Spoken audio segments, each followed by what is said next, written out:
Welcome back, everybody, to another episode of Rebellious Wellness. Over 50. No, that was the old one. Rebellious Wellness Lifestyle. I do this all the time. My brain goes back in time. Today, my guest is Christine Kirkland, and we're going to talk about Pilates. And she is passionate about Pilates for women over 40. And I love what you just said before we went on camera. Thank you for being here, by the way. You said that women over 40, you feel like the fitness industry has forgotten us.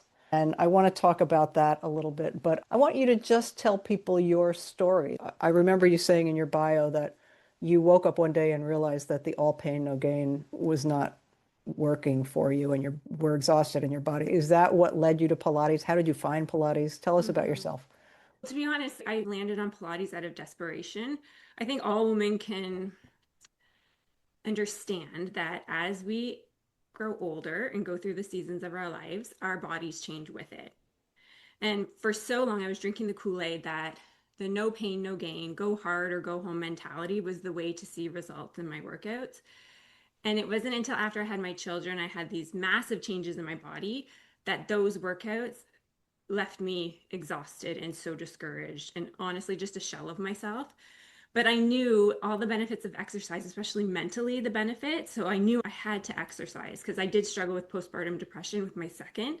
And I knew I had to get back into some type of movement.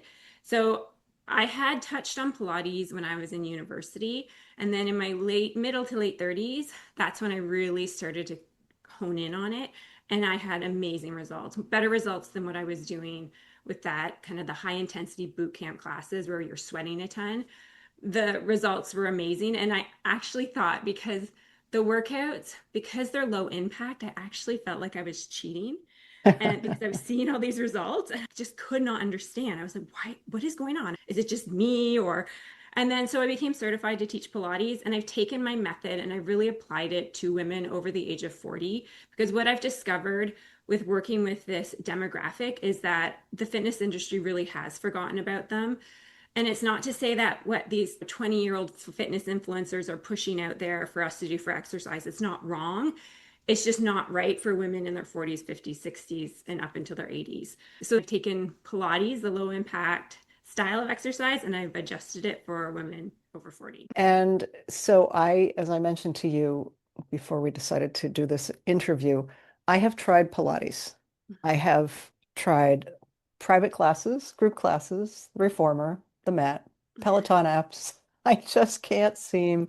So when you said you used to do all the high intensity and this is low impact and you weren't sweating, you feel like you're cheating. I sometimes feel, except for the core pieces, I feel like I'm not doing anything. It's so Yeah, slow and it's so lovely. And I'm like, I want to move. yeah. So, No, and to be honest, like I tell this to people, it's not for everyone. Some yeah. people it really resonates with them and they like it, but for other people it's just not for them. But the thing I can say is that we've been so conditioned in our minds that there's only one way to gain strength and see results. And when you do slow down, sometimes when we go too fast, we aren't actually activating the muscle that we want to be activating. And Mm, what happens is we move too fast, we have too much load that we're carrying, like heavy weights. And then what happens is you're mindlessly going through the exercises, lifting these heavy weights, but then the bully muscles turn on. So let's say you're working your shoulder and you're lifting a heavy weight with your shoulders. Pretty quickly, that shoulder muscle is going to tire out and it's going to recruit all the bully muscles around it. So that's why when you can feel, it might feel easy, but it's actually you're working with more intention and you're hmm really focusing on the muscle that you want to activate. And I see it often, a lot of people that are new to my classes, I'll say, okay, we're going to use light weights, 1 or 2 pounds. And then they're like, no, I can do more than that. I can do more than that. And I'm like, okay, I would suggest no more than 5 pounds, like at the most. And then halfway through class, they grab their 5 pound weights, and halfway through class, they're running back to get their light weights because it's a completely different type of exercise than traditional exercises. And I know it's sometimes hard to get your head around this. Oh, it's slow and intentional, but it still packs a punch and it really focuses on endurance with the muscles, so high mm. reps and really focusing on the intention behind the exercise and not recruiting those bully muscles or not following that good form because that's where the magic really happens. So tell us what a bully muscle is. So oftentimes when you have, let's say shoulders are common, neck muscles are your belly muscles. So when the shoulder gets tired and it's lifting too heavy of a weight, oftentimes we tend to be in general, we tend to be quite weak through our shoulders, especially as we get older.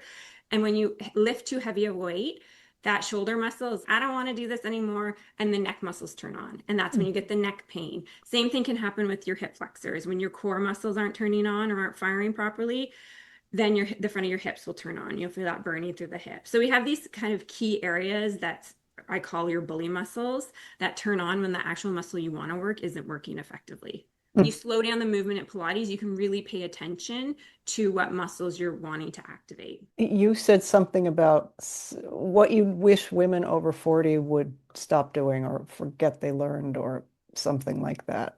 Let me Well, just, I wish they would stop thinking like at 25, what the work is that worked in their 20s are going to work for them in their 40s. uh-huh. Because it's a whole different ballgame when you're over the age of 40. Over 40, we need to focus on your balance, your bone health, so building bone density, building muscle mass, your posture, your core strength. Your core strengths give you that power for everyday activities.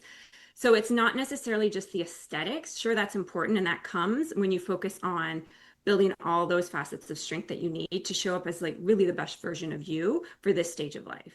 So would you say that Pilates is equivalent to, or you could get the same results from like resistance training, weight training, because they're all about weight. We should all be weight training, but you're talking about lightweight. So I'm just wondering, can we get the same benefit? Oh, absolutely. And I think there's this misconception that you can only build muscle with heavy weights. And that's not the case. You can build it, it's any type of resistance against your body. So think about yourself holding a plank. That's your own body. Think of how much weight of your own body you're using to build strength. And plank is one of the best exercises you can do over the age of 40. It really is. I know it's not everyone's favorite, but it I really do it. I do it. I don't love it. I get to two no, but it minutes. I'm really like, I do truly it. is. Yeah. Yeah, it's one of the best exercises. So it's anything your body is moving against resistance. So that can be bands, it can be light weights, it could be we use these small squishy balls. It can be so many different things, but it doesn't necessarily have to be heavy weights. That's a key message. And I think something that people make a big mistake with because they're so conditioned to think, oh, go hard, go home. The Yeah. heavier, the better. And it's not necessarily the case. Yeah, which is good to hear because it sometimes just doesn't feel good, especially the shoulders. I was doing one of these the other day and I was like, I don't know whether I'm doing a good job here on my muscles. And the other piece to that is some like with Pilates, because it is, I almost think of it as like prehab for your body. So we're really focusing on not just the lifting, that the actual functional exercise, but we're going to layer deeper and we're working on the joint mobility. So focusing on opening up through, let's say, the shoulder joint, making sure it's in alignment. The arm socket or arm bone is in alignment in the shoulder socket. And then once it's in that proper alignment, which you can do through exercise, then you start lifting. Hmm. So it's not coming from this bad, because we all have patterns in our daily living and we compensate throughout our body and we're not even aware of it. But when you can take a moment to do certain exercises to get that right alignment and then build strength from there, you're not going to have pain, you're not going to have injury, you're going to activate the muscle better. So it's, I know it's cliche, but it's smarter movement. So it's not Hmm. just going in cold and doing 25 bicep curls or whatever with a Hmm. really heavy weight. It's focusing on that alignment and the smaller intrinsic muscles that really support the body. Hmm. You have a blog post with the title, Does Balance Predict Lifespan, or something similar to that? I Tell love me this. about that. I'm a big balance person. I love to practice balancing things, but why do you say that? So there was a recent, it's a couple years old now, but a study done in the British Journal of Sports Medicine. And they studied a group of people over the age of 40, and they found that people that could stand on one leg for 10 seconds had a longer lifespan than those that couldn't. So they're suggesting that doctors should do this as part of their regular checkups with people just to see how they're doing. And what I can tell you, just for my members, most of my members are in their 50s and 60s. And what I can tell you is balance is one of the most important, if I think it's one of the most important things you can work on, honestly, over the age of 50. Because I think we all know people or have friends or family members who have fallen, and that has had detrimental effects in their life. Horrible. It's this downward spiral for many people. And so balance, it's something that I sprinkle in throughout all my classes. And balance is something that It's not when you just think, oh, I'm going to stand on one leg. Balance is so much more than that. It's working your Mhm. foot and ankle muscles. It's working your core muscles. It's working your proprioception, knowing where your body is in space. So if you do step off balance, you have that ability to have you can catch yourself. So there's so much more to balance than just standing on one leg, but it is, I believe, the most important thing you can work on over the age of 50. So, in my memory, I think of Pilates as mostly on the floor or the reformer, but I think of balance practicing in a standing position. Yeah. So, is it when we're lying down doing things because we're using both sides of our body that's also contributing to balance once we stand up? Yeah. Yeah. And you can work your balance. Yeah, it doesn't necessarily have to be just standing. In my class, we use the foam roller where you can lie on the foam roller and that takes your center of gravity. And the minute you take your balance away in any way, shape, or form, lying on the mat, putting a ball underneath your pelvis, lying on a foam roller, it instantly engages that deep inner core. And that's why your deep inner core is so important in terms of your everyday activities. If you don't have a deep inner core, strength in your deep inner core, you're going to feel it. You're going to feel weaker and throughout everything you do in your life, whether your hobbies, golfing, tennis, whatever you do, walking, balance. So balance it's this lovely way when you do challenge your balance and you do work your balance, it has this lovely effect of also building deep inner core strength. So you Mhm. can't really have one without the other, to be honest. If you have good deep inner core strength, your balance is going to be better. And then if you don't have good deep inner core strength, then you're probably going to have not great balance. So the two work together, and it's something that I work on with all my members in lots of different ways because, to be honest, it can get so boring just standing there on one leg. That's not ideal. So we have lots of variations Right. of how to challenge your balance and build your foot and ankle strength because that's another piece of the puzzle that I think a lot of people miss in their standard workouts is they don't work their feet and their ankle muscles. Mm. And that is really important in terms of your walking patterns, in terms of your balance, and in terms of also just keeping your knees healthy as well. Yeah, we're this weird domino, the whole body. It's this dominant Yeah. one to have healthy areas in the other. So yeah. I want to add to the reasons balance is important for tennis and all this stuff. It's getting up out of a chair. It's Mhm. picking groceries up out of the back of the car without tipping over because one is heavy and then you wrench your back. Or it's the little things that we do every day that as we get older, it's possible that they will not be as easy to do for some people. Yeah, exactly. And that's no fun. And there's nothing worse for your confidence than to feel like you can't do basic everyday activities. I always tell this story because I think it's a good one for people to remember. Years ago, before the pandemic, I taught in person at a physiotherapy clinic. It Mhm. was to more desk sitters, so people in their 30s and 40s who sat at a desk all day. And I also taught at the local senior center. Everyone was over the age of 55. And I remember I would take the class that I would teach my seniors during the day, and I would take it and I would teach it the exact same class to the people that were desk sitters at the physiotherapy clinic that I was teaching at. And my seniors made it look easy. People that were sitting at their desk all day, they struggled with some very basic exercises.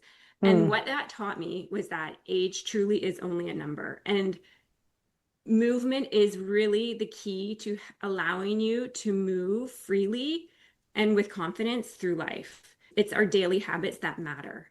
Mhm. And anyway, I just really want people to know you're never too old. It's never too late. Like you can start exercising at any age and still reap the benefits. Because I've had members that have started, they've been exercisers their whole life, and they try one of my classes, and like they're in their 50s, and then they're hooked. They haven't exercised their whole life. They just found a workout that fit their body Mm. and fit their body for that time of life. And now I have one member, she's been with me for 10 years, and Wow. she now is consistently 2, 3 times a week. And that's something I think people need to know that just because you haven't fit a certain mold of fitness doesn't mean that fitness isn't for you. You just haven't found the right workout. Yeah, and I said in another thing recently, I'm going to take a stand. We have to begin to value fitness, not just Hmm. walking's great. It's Hmm. really important. It's great for the brain, everything. And I think there's another level that we're not preparing to look great in a bathing suit on Instagram. We're preparing to be 80, Hmm. right? We're preparing to be 70, hopefully. And I think that as it gets longer in the rear view than it is up ahead, we really have got to just say, I'm going to do it consistently, like that woman, consistently 2, 3 times a week makes Hmm. such a big difference to Mhm. people. And it really shows up not just in your body, but in how you present yourself to the world. Yeah. I know for myself, like when I started Pilates, I was young, I was a young mom. My posture was horrible. I had back pain. And after a year of doing Pilates, I grew over an inch in height because we focus on Wow. the spine. And that was, again, something I wasn't expecting. I had all these amazing transformation in my body that weren't necessarily aesthetics. Yeah, sure, it helped me lose my baby weight and it changed my body composition, but that wasn't why I was there. It was for healing my pelvic floor, my mental health, fixing my back pain. It was for all these other reasons. And then the aesthetics just followed. And I think that sometimes when people go into it just for aesthetics only, you're going to be horribly disappointed and you're not going to stick with it. And I believe that if the movement can feel good in your body and not feel like something you dread and is like punishment, you will stick with it. And consistency is where you see results. It's not the intensity and it's not the aesthetics. That I just don't, the aesthetics, that's that whole side of the fitness industry, I just don't have much time for because like if you're consistent, it's gonna happen. You're gonna see results in your body no matter what. But if you're leading with that, I think you're going to be horribly discouraged and disappointed because Yeah. there's so many other benefits to exercise aesthetic than aesthetics. And if we don't get the result we're hoping for, we're not going to stick with it, which, like think you said. Yeah, Hmm. because there's only so long you can keep at Yeah. something and not get the desired result. But also, we should measure, right? If we Yeah. say, I want to be Hmm. stronger, I'm going to try Pilates for 2 months. What's our measurement? Will we know at the end of 2 months that we've gotten stronger? Only if we think about how this felt when I first Oh, started. I can hold a plank for 30 right. seconds, whereas I Mhm. couldn't. We need to build in some of that measurement because they say what gets measured gets handled. And then we're more likely to keep going, I think, Right. if we get those results we want. And I think they can surprise you, the results. I had just had one member comment today. She's been with me not even a month. And she said, "Oh my gosh, I can feel my core getting stronger." And I was like, yes, it's those little things. Once you see it and feel it, you'll show up and then you'll start to notice in other areas. You'll notice your balance will be better. You'll notice you're maybe growing taller. I've had other people say that. So I think sometimes we get misled when we're like, oh, it's only about the aesthetics or it's only about losing weight. But there's so many other avenues that exercise rewards you in your body and you can see it. And I think really motivating for people. So the my thing about the neck, right? If you're doing the hundreds now, so for people that don't know anything about Pilates, there's this thing called the hundreds where you lie on your back with your knees up in an L-shaped inverted, and you put your arms by your side and you lift your head up the floor and you start to count in tens to 100. Now, I've had a Pilates teacher say if your neck hurts, raise your upper body. You're putting too much pressure on your neck. But if you're not in good shape, you don't have core strength, how do you get through the hundreds without hurting your neck? That's a good one. And I think it's funny you mentioned that because I'm actually teaching a class tomorrow and that's a classical Pilates exercise. And that's a series of exercises that the original founder, Joseph Pilates, created. And since then, modern times, it's more contemporary. So we take it and we adapt it. And it's not just those 30 some odd exercises that he created, Okay. but the 100 is a good one because especially, and I think that people get so misled over the age of 40 and into their 50s and 60s because these are challenging exercises. They are hard. They can be hard on your neck. They can be hard on your back if you come into it cold and you don't have that core strength. So I take those exercises and I make them applicable to the over 40 body, Hmm. mostly 50s and 60s. So tomorrow, when I was class planning today, we're going to do the 100. We don't put our head up. We keep Oh, our head on the mat, pump our arms. We can put our legs up, which adds extra core strength, but we don't put our head up. And I know for myself, I find it hurts my neck. So if it's not something that I enjoy, and I actually feel I can relate to a lot of people that feel when they go into a Pilates class and it's too challenging. A lot of times they can't even get through the stretching. And it's unfortunate as it has been based on those older system of some of the more classical exercises, which are great. They're great on their mhm. own and they're phenomenal, but it's not for everyone. And there's another way to teach it and get the benefits out of the movement that you don't have to put pressure on your neck. You don't have to put pressure on your hips. You don't have to contort yourself in these really strange positions that can hurt yourself. And so that's what I teach. I can't speak for other Pilates instructors, but that's what I teach. And Uh-huh. it really resonates. I have people in their 80s that are members with me and they've been with me for years. And so it is, if you find the right instructor, you can absolutely make Pilates work for your body because it is so phenomenal for Mhm. your joints, for your balance, like I mentioned, bone health, all those things. Pilates versus yoga, any similarities? What's the big difference? Yeah, I think a lot of people get them, they think they're one and the same. Yeah. Yeah, it's a good question for sure. And it's one that's often asked. So my take is that yoga is it's more of a spiritual, it has a spiritual tone to it. It's definitely more static stretching. So holding poses, holding the stretches, where Pilates is more dynamic. So we move faster. There isn't that spiritual component attached to Pilates. For me, it's a little bit more of a workout than yoga because we do focus on dynamic movement. We do incorporate weights, which I guess you can in yoga, but we have specific props like the magic circle, the ball, bands, things like that, that create resistance, that create more of that typical strength training that you would see at a gym. So I think they're both great. They're both great way to move your body, and it's just about what you prefer. That makes sense. And I do know when I worked at the senior center, this was something that I'll never forget is they had hundreds of classes. And the two classes that always had were waitlisted were Pilates and yoga. I mean, there's so just do what you want with that information, but Yeah. they're both great forms of exercise. It's just really what you prefer. But I think that just, if you take nothing away from this, that if you find the right instructor, you find the right class, Pilates can be a phenomenal way to age well and to age confidently. And obviously your people are not on reformers. A reformer is the machine. Explain a reformer to people that aren't familiar with it.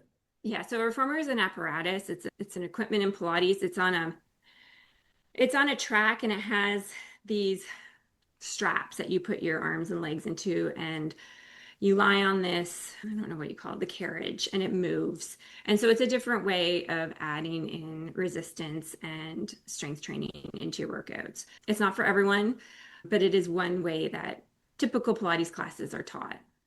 And you don't need to have a reformer. No, you don't need to have a reformer at all. And I don't actually personally like the reformer. It's not accessible. It's very Mm-hmm. expensive. The classes are expensive. Personally, I find I can get everything I need from the mat, and you can take a lot of the exercises that they do on a reformer and you can put them on the mat and get the same workout in. So it's just personal preference. If you like the Yeah. reformer, great. But if not, you can still get a really great workout and all the same benefits on the mat. I guess it's the same with anything. You go to the gym and you use the machines, or you go to the gym and you use free weights. Exactly. Same kind of Yeah. thing. Yeah. Yeah, interesting. Almost. So I guess the last question I have is, can you 20 minutes a day, 30 minutes a Oh, day, three, four times a absolutely. week? What? Yeah, 20 minutes a day is if that's what you have time for, great. And I think people often have this mistaken idea that more is always better. And I often say in my class, less is more. 1 hour workout sporadically done you're not going to see results than if you were to do even 10, 15, 20 minutes every day or every other day. You're going to see better results with that in the Hmm. sporadic 1 hour workout. So I know for myself, I see huge changes in 20 minutes a day in my own body because what's important is consistency and it's building movement into your life. So it's a lifestyle change. And that's where you're really going to start to see results. And if that means you only have time for 20 minutes, then that's all you have. That's Hmm. okay. But if you have time for an hour, great. Sometimes the hour classes in my studio, we do both. I have 15, 20-minute classes all the way up to an hour. And I find my members like a bit of both. If they get into that flow in that hour class and you just kind of get lost in the movement, they really enjoy that. But then if they're crunched for time, there's that 20-minute option as well. So Hmm. that's the nice thing about and honestly, one of the silver linings of the pandemic is that we don't just have to do an hour class. Like you can get so much out of just a Yeah. 20, 25-minute class that's taught efficiently, covering a lot of the bases. You can have a really great workout in that short time span. Like you said, it's nice to have options. When you went to the gym, it was An or a hour. 45-minute class, and Yeah. that was, yeah. And sometimes it depends on the day. We just don't have it in us to do a whole hour class. Exactly. Like life is busy. We have a lot of stresses and we carry it in our body. Mm. Sometimes our body just doesn't, it can't do that on a day in, day out basis. There's always options. So There's on no rule. your, sorry, There's no rules. Like if I it's love that good for no your rules body, thing. just move Yeah. it. So I'm guessing that if I haven't looked at the list of your classes, but anybody starting from zilch you have something that's called beginners or an intro or So I have a beginner friendly program. It's a 1 month program. I also categorize all my classes in the studio based on beginner, intermediate, or advanced. And oftentimes, a lot of my classes, I do the mixed level. So I offer modifications through, they're all low impact. There's no jumping, there's no burpees, none of thank that. God. That's not Pilates. Not all Pilates classes are created equally. So that's the other thing. I like to remind people if you're going into a power Pilates class, you're probably, and you're looking for a gentle, feel good class, you're probably not going to get that. Yeah. So, yeah, so do your research beforehand. Yeah. Have an open mind. But yeah, no, definitely, I definitely have beginner friendly classes for people. And I also do focus on a lot of the feel good movements so that if you're having back pain or you're having shoulder issues, we work through like science-backed ways of movement to help open up through the shoulders, to help release that tension in the back, release through the hips. Beginner can look very different for various bodies. So there's something for everyone. Yeah, that's great to know. And the magic circle, can you just go online and order a magic circle? Because I know that Mhm. your classes, you use them. I'm sure you don't Yeah. have to use them, but Yeah, the magic circle, that's one people tend to have a love-hate relationship with yeah. that one. But yeah, no, you can buy a lot of the props now are online everywhere. You Mm. can find them, which is great. And they're not overly expensive. You can find most of them for under $25. And a lot of the, because we're not lifting super heavy weights, light weights is great, 1 or 2 pounds. Water bottles, it doesn't have to be a lot. And bands are really cheap. So that's another prop that we use as well. And you have a monthly membership for people Hmm. that want to have a regular incentive to show up. Yeah. So we have a community of women all over the age of 40. So every week, you get a new class delivered to your inbox with a warm up as well, and then also a suggested weekly program. So you don't have to wonder what to do that week. There's a library of over 150 classes in the studio. We do live classes regularly. I have one I'm teaching tomorrow, and it's in the studio. So we come together as a community. And we also have regular 5 day challenges. And the 5 day Oh, challenges I fun. do about 4 or 5 times a year, and they're 20 to 25 minutes. So they're meant to, I usually try to do them at times of the year when we maybe fall off the bandwagon a little bit with our exercise. So January, September, Yeah. sometimes in the spring. So they're meant to get you back into that momentum, Hmm. help That's coach you great. back into That's that. great. And so your website is Yeah, my, my-pilates.ca. that's right. Yeah. Okay. And you're Yeah. in Canada, a lovely neighbor to the north of us. Yes. Yeah, Canadian here. Is there anything that I didn't ask you that you'd like to leave the listeners with? No, I don't think so. No, I just really want people, if anyone's feeling discouraged with exercise, I just really want them to know that they're not alone. And you were never the problem. You just haven't found the right workout. I would say that is good advice. So thank you for your time, Christine. I appreciate it. And your expertise. I No, might have to just try Pilates again since what you yeah. said. Really, you just allayed a lot of my anxiety about not doing it right. It's going to hurt. But I know I have people rave about Pilates. I see the length, the long, strong bodies that they end up with. I think I might have to give it a try again. Yes, That alone would be worth having you on the podcast. exactly. That's right. Yeah. If I can convince you to try it Just again, one yeah. try, one person try again. Yeah, that's right. People, I'll be back next week with another fabulous guest, and I hope that you are well till then.